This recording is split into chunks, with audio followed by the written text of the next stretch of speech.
જય શ્રી કૃષ્ણ. કર્પણ્ય દોષો સ્વ ભાવ પૃચ્છામિ ત્વામ ધર્મ સમૂઢચેતા યેચ્છાયા નિશ્ચિતામ બ્રૂહિ તન્મે શિષ્યસ્તેહમ સાધી મામ ત્વામ પ્રપટ નમઃ.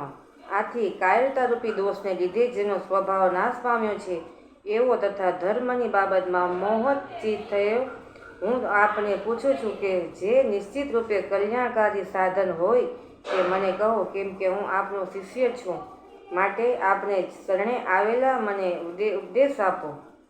નહીં પ્રપશ્યામિ મમ્મા પનુદ્યાદ યચ્છોકમુચ્છો ક્ષણ મિન્દ્રિયાણામ અવાપ્ય ભુવા સપ્તન રુદમ રાજ્યમ સુરાણામપી ચાધિપત્યમ.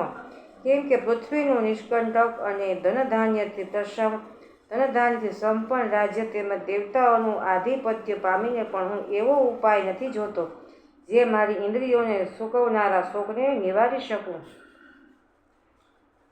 સંજય ઉવાચ એવ મુક્ત્વા ઋષિકેશામ ગુડાકેશઃ પરમ તપ યોત્સ્ય ઇતિ ગોવિંદ મુક્ત્વા તૂષ્ણીમ બભુવઃ.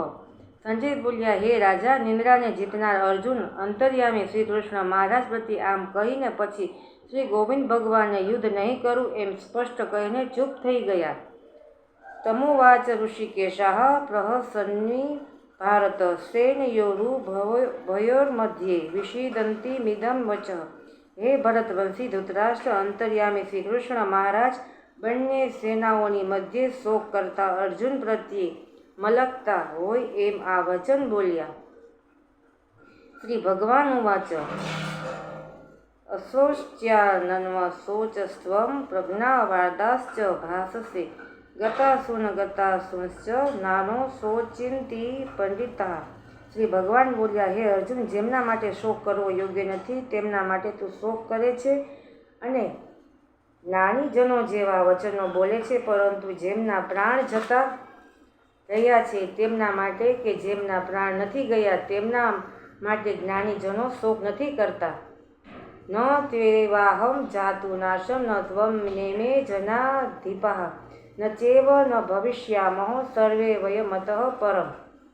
હું કોઈ કાળમાં ન હતો એવું નથી, હું તું ન હતો કે આ રાજાઓ ન હતા એવું પણ નથી, અને એવું પણ નથી કે હવે પછી આપણે બધા નહીં હોઈએ. દેહિનોસ્મિન તથા યથા દેહે કૌમારમ યૌવનમ જરા તથા દેહાંતર પ્રાપ્તિર્ધરસ્ર ન મોહયતિ.